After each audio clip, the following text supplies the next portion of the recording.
पुण्यामध्ये आपण बघितलं असं टॉमटॉमच्या डेटाप्रमाणे जगातील 4थ्या क्रमांकाचं स्लो शहर असं त्यांनी त्या रिझल्टमध्ये दिलं होतं. Low cost traffic management technique म्हणजे इंडियन रोड काँग्रेसचे 2 मुख्य गाईडलाईन्स आहेत. त्यामध्ये low cost traffic management technique आणि improving capacity of urban roads या 2 प्रमाणे वाहतूक शाखा न पुणे पोलीस आयुक्त माननीय अमितेश कुमार सर आणि joint CP Ranjan Kumar Sharma sir यांच्या मार्गदर्शनाखाली गेल्या साधारण 4 महिन्यामध्ये पुण्याचा जो कमी वाहतुकीचा स्पीड होता तो वाढवण्यासाठी पुण्याच्या उपलब्ध रस्त्यांची कॅरिंग कॅपॅसिटी वाढवून पुण्याचा वेग साधारण 10.5% वाढवण्यामध्ये यश मिळालंय. याच्याबरोबर पुण्याच्या साधारण वाहतूक कोंडीचं प्रमाण जे आहे ते साधारण 50% आसपास कमी करण्यामध्ये यश आलेलं आहे. वाहतूक कोंडीचं वाहतूक शाखा रोज जिथे ते वाहतूक कोंडी होती त्याची कारण मीमांसा करते आणि तिथे ती वाहतूक कोंडी का झाली, ती वाहतूक कोंडी होऊ नये म्हणून काय उपाययोजना करायला पाहिजे होत्या, तिथं काही चूक झाली का, त्या चुकामध्ये सुधारणा करून त्यामध्ये काही बदल करता येईल का, याचा विचार करून गेल्या साधारण 4 महिन्यापासून रोज आम्ही याच्यावरती मॉनिटरिंग करतोय. आणि या मॉनिटरिंगमुळं आणि रस्त्यांची कॅरिंग कॅपॅसिटी म्हणजे एक राजारामपूर या ठिकाणी फक्त एक फ्लायओव्हर ब्रिज झालेला आहे, कुठेही नवीन रस्ते झालेले नाहीत, कुठेही फ्लायओव्हर झालेले नाहीत मेजर. पुढच्या काही कालावधीमध्ये हे होणं अपेक्षित आहे. तरी सुद्धा पुणेकरांना एक रिलीफ मिळवण्यासाठी या टेक्निकचा वापर करून पुण्यामध्ये आपण 10% आसपास वाहतुकीचा स्पीड वाढवलेला आहे. यामुळे निश्चितच जो खूप कमी वाहतुकीचा स्पीड झाला होता त्याच्यामध्ये थोडी सुधारणा होताना दिसून येते. पुढच्या कालावधीमध्ये महानगरपालिकेसह वाहतूक पोलीस मोठ्या प्रमाणावरती काम करणार आहे आणि आम्ही ही वाहतूक कोंडी अजून कमी करता येईल का याचा प्रयत्न करतोय. रोज दिवसाला साधारण 1300 वाहनं वाढून सुद्धा हा आपण स्पीड मेंटेन करू शकलो तर ती निश्चित चांगली गोष्ट होईल. यामध्ये अनेक टेक्निक्सचा वापर करण्यात आलेला आहे. याची सविस्तर माहिती आपण प्रेस नोट मध्ये आम्ही दिलेली आहे. ट्रॅफिक व्हायोलेशन मधून आपण कारवाई कशी केली आणि गेल्या 3 महिन्याचा आलेख जर पाहिला तर किती पटीने पोलीस आयुक्त साहेबांच्या मार्गदर्शनाप्रमाणे पुण्यात वाहतूक नियमभंगाचं मोठ्या प्रमाण होतं. याच्यामध्ये सर्वसाधारणपणे वाहतूक नियमभंगामध्ये पहिल्या 3 महिन्यात 2024 आणि 25 जर कम्पेअर केलं तर साधारण आपण दुप्पटपेक्षा जास्ती वाहतूक नियमभंगावरती कारवाई करतो. पहिले चलान जनरेट केले जायचे, आता चलान वसूल सुद्धा आपण दुप्पटपेक्षा जास्ती पद्धतीने करतोय.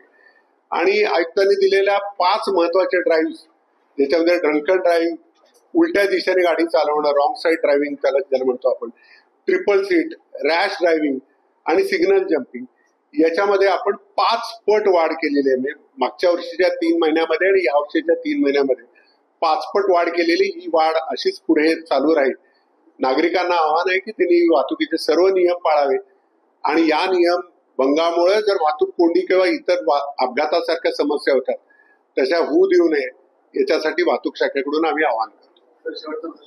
सिग्नल कंट्रोल सिस्टीमच्या बद्दल काय आहे इम्प्लिमेंटेशन आणि इथल्या चौकात ते आपण पुण्यामध्ये साधारण 124 ATMS चे सिग्नल आहेत. या 124 ATMS सिग्नल पैकी 99 सिग्नल 97 सिग्नल्स वरती आपण आता सिंक्रोनाइज केलेले आहे. काही ठिकाणी 7 सिग्नल सुद्धा आपण एकाच्या मागे एक असे सिंक्रोनाइज केले आणि याचा आउटपुट साधारण 60 ते 65% आसपास येतो. म्हणजे जो ट्रूप निघतो पहिल्या सिग्नल पासून तो साधारण 60% आसपास हा शेवटच्या 7व्या सिग्नल पर्यंत सुद्धा गेलेलं उदाहरण आहेत. याबरोबरच स्टँड अलोन सिग्नल जे पुण्यामध्ये साधारण 175 आहे त्याच्यामध्ये प्रायोगिक तत्वावरती RTO आणि जुना बाजार या 2 चौकाचं स्टँड अलोन असताना सुद्धा आपण सिंक्रोनाइज यशस्वीरित्या केलेलं आहे. त्या ठिकाणची वाहतूक कोंडी साधारण 30% कमी होण्यामध्ये मदत झाली आहे. सर, एक प्रश्न असा की सामान्य नागरिकांवर दंडात्मक कारवाई करताना त्याच्यापुढे आपण एका टोईंग व्हॅनला देखील 500 रुपयाचा दंड लावतो रॉंग साईडला जातो. ही कारवाई सगळ्यांच्या वरती होईल. म्हणजे तिथं आमची वाहनं असतील, पोलिसांची असतील, नागरिकांची असतील, आमच्या समोर सर्वजण सारखेच आहेत. प्रत्येकावरती कारवाई होईल. कारवाईतून कुणालाही अपवाद मिळणार. साधारण वर्षभर गेल्या वर्षी आतापर्यंत एकूण दंडात्मक कारवाई किती झाली, दंड किती वसूल झाले, आतापर्यंत किती थकीत झाले? ते थकीत दंडाची रक्कम भरपूर आहे, म्हणजे जवळजवळ 400 कोटीच्या आसपास आहे. परंतु दंडात्मक कारवाईमध्ये दुप्पटच्या आसपास वाढ झालेली. ती आकडेवारी आता माझ्याकडे जरी नसली तरी 2023 आणि 24 मध्ये आपण वाढ केलेली आहे, ती दुप्पटला नेलेली आहे. 2024 आणि 25 मध्ये आपण जवळजवळ दुप्पटच्या आसपास गेलेलो आहे. सरासरी पुण्यामध्ये 1,50,000 महिन्याला, म्हणजे अशा पद्धतीनं सध्या आपण दंड करतोय. यापूर्वी ते साधारण 40,000 ते 50,000च्या आसपास सरासरी होती. याच्यामध्ये निश्चित आपल्याला एकच सांगायचंय की आमचा उद्देश हा फाईन कलेक्शन नाहीये.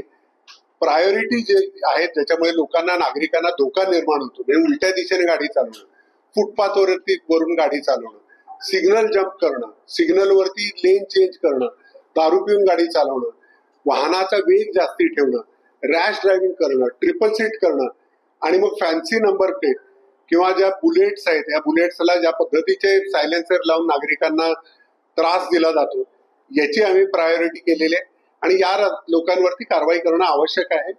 वाहतूक शाखेच्या पोलिसांना हे सुद्धा मार्गदर्शन करण्यात येते की जिथं चुकून एखादा नियमभंग झाला असेल तिथं नागरिकांना विनाकारण दंडाला सामोरं लावून देऊ नका.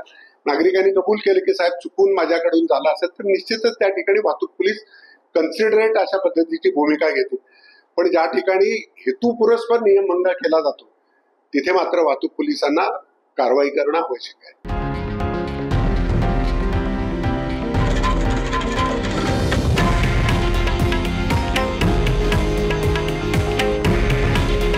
हे आहे देशातील नंबर 1 न्यूज नेटवर्क आणि आपण पाहत आहात TV9 मराठी. काळजी तुमची, हित महाराष्ट्राचं.